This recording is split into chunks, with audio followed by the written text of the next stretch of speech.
Turi kuwa kabiri tariki 17 Gicurasi 2022. Ni umunsi w'157 w'uyu mwaka turimo w'ibihumbi 2022. Bivuga ko hasigaye iminsi igera kuri 228 kugira ngo uyu mwaka ugere ku musozo. Uyu munsi ahahise niki cyabaye kuri uyu munsi mu myaka yashize? Tariki 17 Gicurasi mwaka w'1540 umuyobozi w'Abanya-Afghanistan Sher Khan yatsinze ingabo z'Abamongol ndetse anabasha gutsinda umwami w'ubwami bwari ubw'Abamongol Humayun, amutsindira ahantu hitwa Kanauj. Tariki 17 Gicurasi mwaka w'1630 Umutaliyane wari umujesuite witwaga Nicolazucchi yabonye bwa mbere umubumbe wa Jupiter ndetse n'imirongo irangwa kuri uwo mubumbe. Tariki 17 Gicurasi mwaka w'1681 umwami Louis wa 14 yoherereje ubufasha igihugu cya Ireland cyashakaga kwigenga, icyo gihe kigumuraga ku bwami bw'Ubwongereza. Gusa icyo gihe ntago Louis wa 14 byamuguye neza kuko Ubwongereza bwahise butangaza intambara ku gihugu cy'Ubufaransa. Tariki 17 Gicurasi mwaka w'1756 Ubwongereza bwatangaje intambara ku Bufaransa.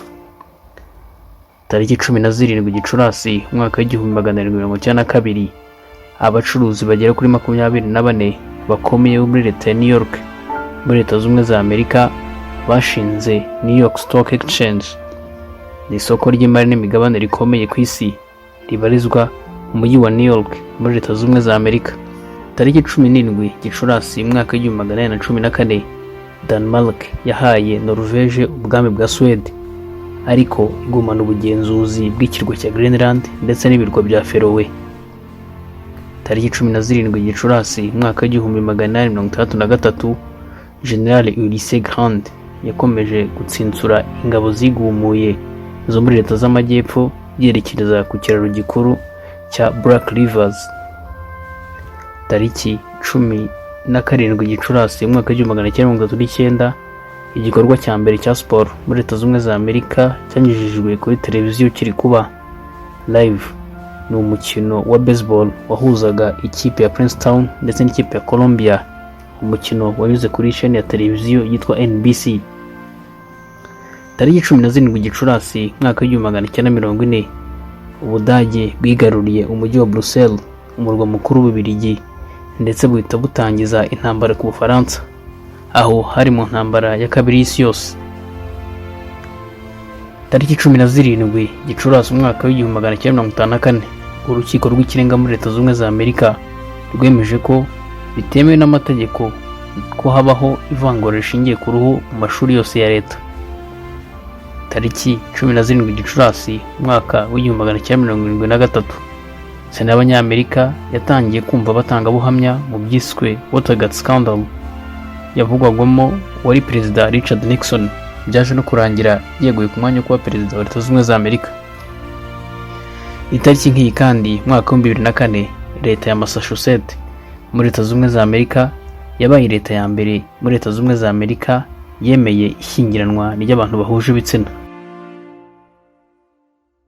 Ese ni abahe bantu bazwi bavutse kuri iyi tariki ya 17 Gicurasi umwaka wari wo wose?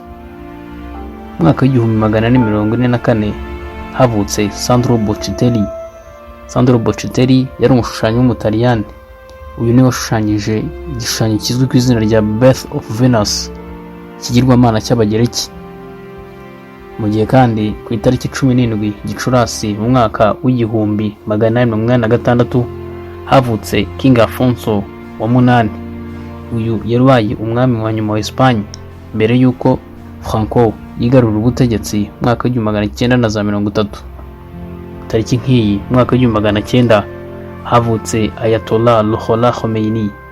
Uyu yayoboye impinduramatwara ya Kisilamu yagejeje Iran ku kuba igihugu kigendera ku mahame y'idini ya Islam, kikaba igihugu cyitwa Islamic Republic of Iran. Tariki nk'iyi kandi mu mwaka w'1903 havutse James Bell bakundaga kwita Cool Papa, uyu yabaye umukinnyi w'igikomerezwa umukino witwa baseball. Itariki nk'iyi kandi umwaka w'1967 havutse Mohamed Nasheed. Mohamed Nasheed ni perezida w'igihugu cya Maldives. Njyewe nitwa Shadadi Habimana, reka dukomeze tubane.